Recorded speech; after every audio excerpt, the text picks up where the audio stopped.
Thank you so much for joining us today. We have Oliver Lovat, who is the CEO of the Denstone Group, who advises on casino development and business strategy. I am Stephanie with Gaming America. Our first question for you is, what have you been up to in Vegas since we last caught up? Well, Vegas is jumping at the moment. The pace has just accelerated. If you thought that was, thought that wasn't possible, it has. I co-chair the Leadership Las Vegas Gaming Tourism and Entertainment Day, and we had our one-day seminar last week. And what's fascinating is it gives people a chance to see what's going on in town, and take a historical look at where we've come from. And it's amazing when you think that just as we sit in summer 2023, the pandemic was a couple of years ago. Las Vegas is worrying about its future. We have Formula One in a couple of months, and that really is taking shape. You've got the Madison Square Garden Sphere opening up in a couple of months' time, which will be the premier entertainment destination in the world. Fontainebleau, the long-stalled Fontainebleau, is opening in December.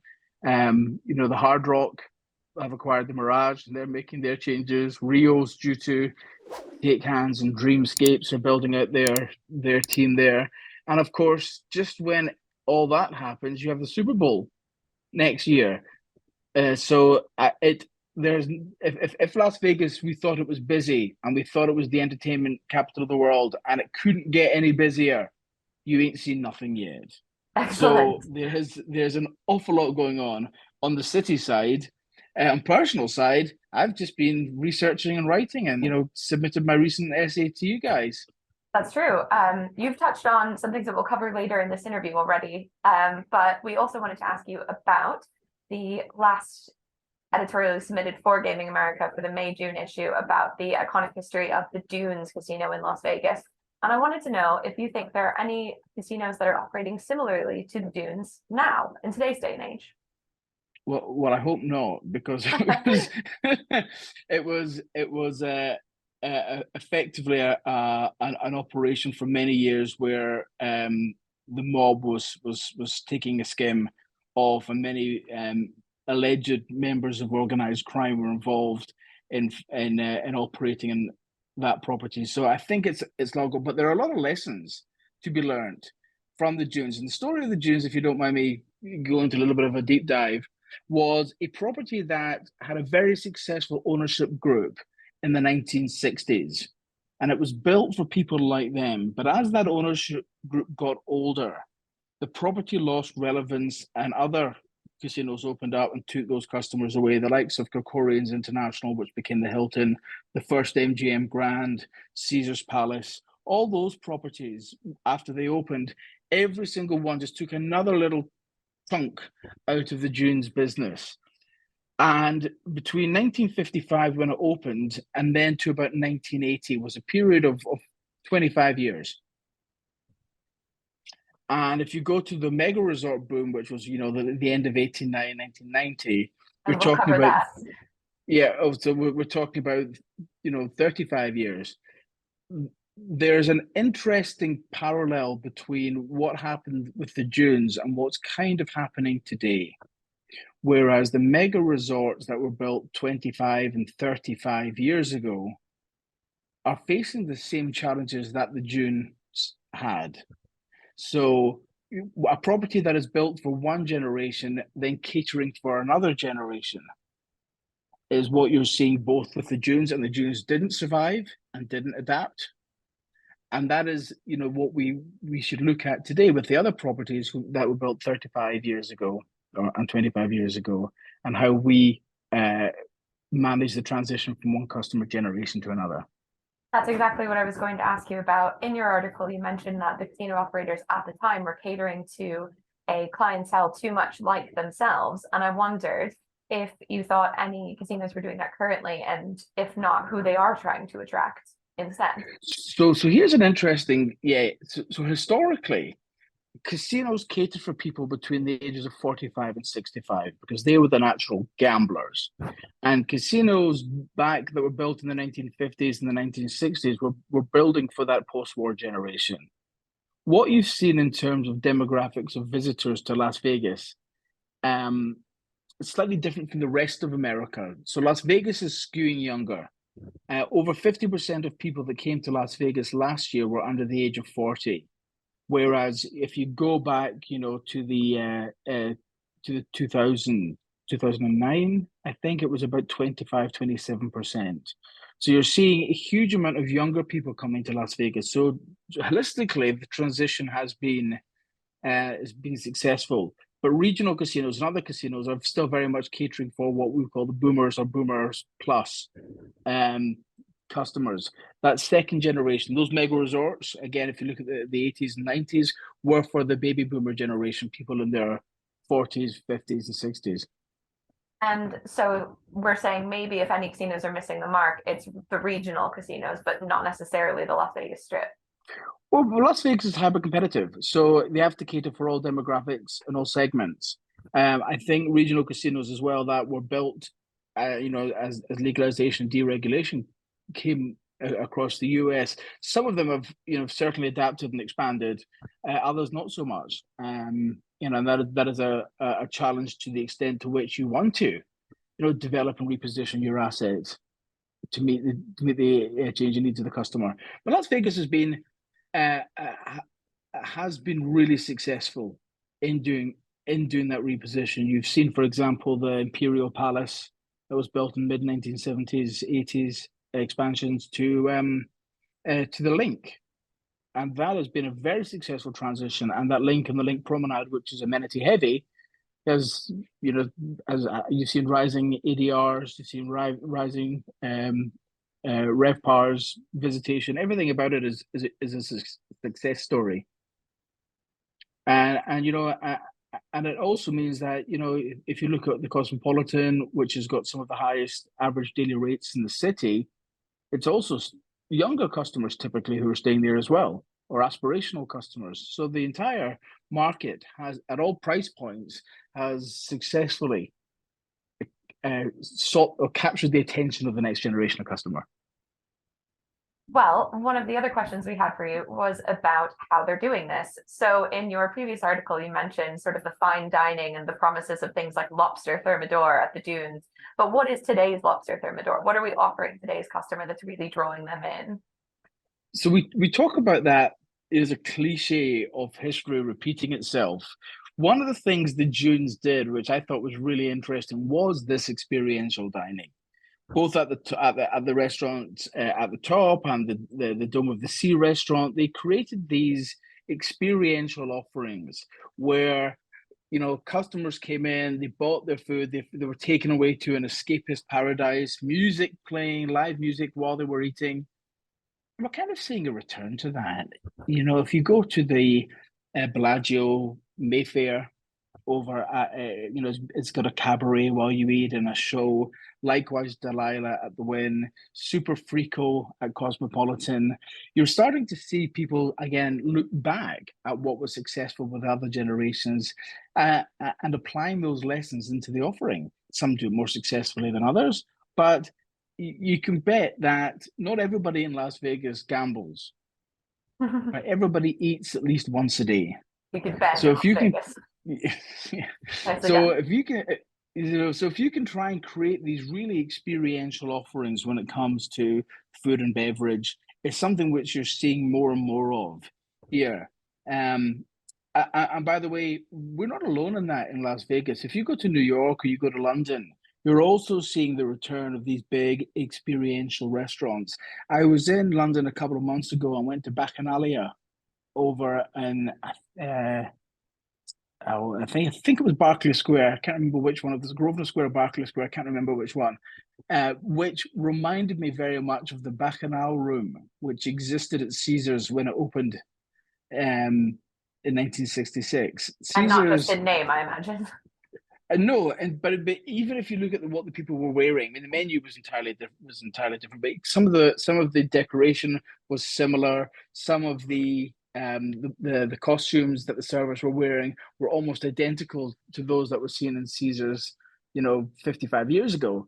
But that whole experiential offering that started in Las Vegas has been exported and is then coming back again. So it's really interesting.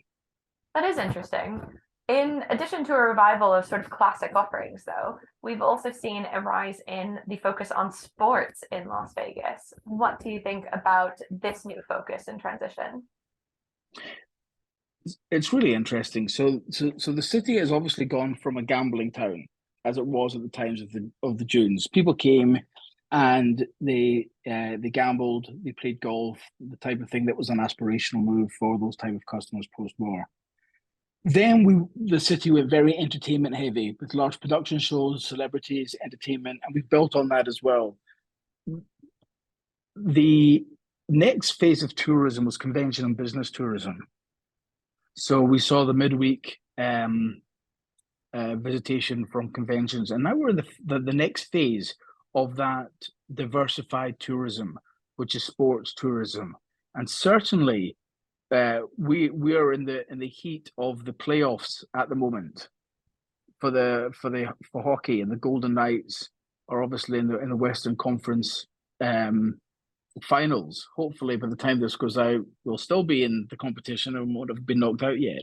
But this weekend, we had obviously the headliners, and Garth Brooks started a residency. You had EDC, you had hockey fans.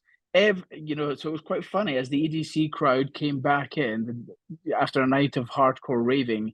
You had people getting up and leaving the building to go and see the hockey. So with Super Bowl and the Raiders as well adds another dimension. Potentially the A's, who knows what's going to happen with their funding package, which they're currently putting together. We've certainly now got a fully diversified tourist sector where all the various components are attracting different people. And I believe the summer schedule for this year has everyone from Manchester United coming to play at the Allegiant Stadium for friendly games. So it's going to continue. We're all the mix makes the city more interesting because it brings in different types of customers to do different things. So really, it isn't a focus on just sports, but on every possible form of entertainment that you could offer. That's right. Vegas keeps doing stuff, and whether that stuff is U2 or that stuff is a new production show or it's a sporting event, we find reasons to bring people to this market and give them a good time. And in a world which has got so much worry at the moment, giving people a good time for a weekend is not necessarily a bad thing. No, not at all. Do you think that the current sports boom as it is could kind of compare to the nightclub boom that you mentioned before in the 80s in Vegas? Or do you think it really will be as well-rounded as it is from EDC to Garth Brooks to Man U? Yeah, I think it's rounded. I think there are a couple of gaps where I think we are still missing out on. For example, the nightclub boom was very much about the 21 to 45-year-olds coming and taking advantage of that burst in electronic dance music in North America. So the sports is much more sustainable historically than one would effectively think would be like a 5 or 10-year fan. Sports are intergenerational experiences. So people are bringing their families. You will see families coming to town with kids, with parents, grandparents, all coming for a sporting event, for an anchor event. And, if you're going to do one weekend away to see your sports team, Vegas is probably your easiest, most fun option. No disrespect to lots of other cities in North America, but easy to get to the stadium, easy to fly into. You're going to find a room. You're going to have a good time. Now, the next question is, with our casinos, which are predominantly centered around developing experiences for over 21s, are we leaving money on the table by not creating enough attractions for families? And that's a question that I have. Nobody wants to be a family-friendly casino. We've got Circus Circus and we've got Excalibur, right, which were built to that aim. And both, by the way, are very successful properties. But there hasn't been a family-focused property coming out the ground since the early 90s. That is an interesting point. One of our last questions was about another property coming out of the ground. So to switch gears a little bit, for our next issue, the July-August issue of Gaming America, you're going to provide us with some insight on the history of tribes in Las Vegas on the Strip. And I wanted to see what your thoughts were on Hard Rock and its new Guitar Hotel and whether that will be an upgrade on the Mirage. Tribes are a really interesting phenomenon because for so long they kept away from Las Vegas. And those of us, always ask, when is it going to happen? When are the tribes going to diversify and come and have a look at the market?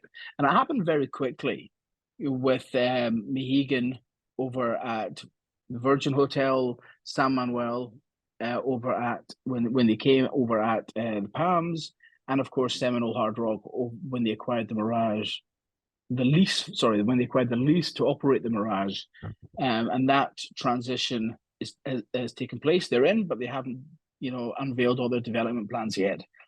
The tribes operate very much like old casino owners rather than the corporations. Okay, because they're managing effectively single assets, and we don't have, the majority of the Strip now is owned by corporations. Sands, Wynn, MGM, Caesars are all listed corporates. So, although there are long-term decisions being made, a lot of it is based on short-term share price and driving that. Whereas tribes have historically taken a much longer view in their investment horizon, but also what they do with their assets. So that's going to be really interesting. It's interesting, when I start to write something, especially on like this, I'm not quite sure what my conclusions are going to be yet. So, I know the narrative, and what I'll do is I'll pick up the phone and talk to, several folk over the course of the next couple of weeks, and get their views, especially those that are operating the properties out here, understanding what their visions are, and that will help me think about where. But here's something which is also challenging. I'm speaking at a conference on Thursday on a piece of academic research that I put together, which is looking at customer behavior in Las Vegas. And one of the things that we saw when I started my own academic journey about 13, 14 years ago, there was a huge loyalty gap, that people would be influenced to stay in a different property depending on the level of comp or a new attraction or whatever it may be. There was much less stickiness or much less loyalty, whichever way you want to call it, in the market. Now, if you look at it, people are much more loyal. They have their favorite properties. They're already in a system, whether it be a loyalty point system or have a favorite restaurant that they come to, or are likely to see a show or an artist who want to stay in a property for that reason. So there's going to be a whole series of strategic challenges for the new operators to come to market in a way that there wasn't if they had come 10, 15 years ago. So one of the questions which I'm addressing at this conference is, how is it for a new operator to come to market, and should you be targeting the existing customers in the market that already have a defined property that they are loyal to? Or should you look at trying to find a market segment that is not currently catered for and then develop and nurture that market? And if you look at, for example, what the Cosmopolitan did in 2010 when that opened, it was squarely aimed at targeting Gen X demographic. Now, at the time, as we said before, the Gen X demographic was a smaller, not established Las Vegas customer. But now, and the Cosmopolitan took 5 years to become profitable. But as we saw when it traded a couple of years ago, $6.5 billion, it took its time, but it got there. And the question I often think about is, which customer do you want? And is it worth investing in a customer demographic that hasn't been there? And if you look at I'm going on a little bit here, but if you look at the properties that defined Las Vegas in every generation, each one managed to bring a customer that had not already been served in the market. And I can rattle on historically from the Stardust to the Mirage to the Venetian. They found a customer or an attraction or an amenity. For example, the convention center that Sands put in when they bought and built the Venetian, that brings a different demographic, and therefore everybody else has to innovate to catch up with that advantage. So that's an interesting question to explore, I think, in this week's conference. So they're not only looking to find a customer, but to find a following and a new loyalty. Exactly. I suppose only time will tell, and we do look forward to reading the rest of your conclusions in the next issue of Gaming America about this exact topic then. It's something which is a strategic discussion, an ongoing strategic discussion from those of us in the industry, whether you cater for the customers that you have or invest in customers that you don't. And there's it's an ongoing debate.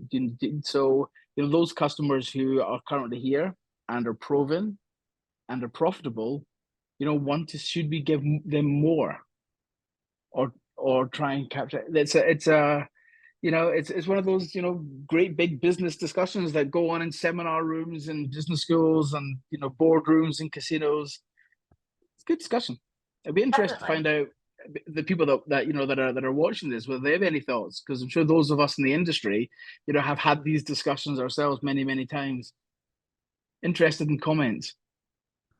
Definitely, so are we.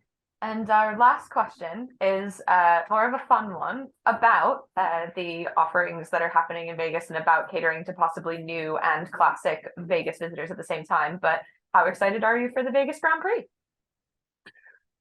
Well, I'm not excited when I drive down the strip and the road's being dug up and resurfaced every time I go down there. But I'm sure the pain will be worth it. And slow burn? I think, sorry? It's a slow burn. I think it's actually it's every day it's just exciting. It's getting more and more exciting. I think everybody's getting hyped up for it, and the first one will be a monster. But it's a 10-year deal. This is an event that's going to go on for the next 10 years. I think the numbers of people that visit, the types of people that visit, will make it a very, very exciting long week in Las Vegas. As we all know, F1's a great event to be at, but the best way to watch it is on television. So we try, still in the hunt to try and find somewhere where I can both have access to a screen and be able to hear the noises of the cars at the same time. But anyone who wants to invite me, I'm more than happy to rock up and take part in somebody else's festivities. Well, perhaps Vegas will grant your wishes there, but that is out of my hands, I'm afraid.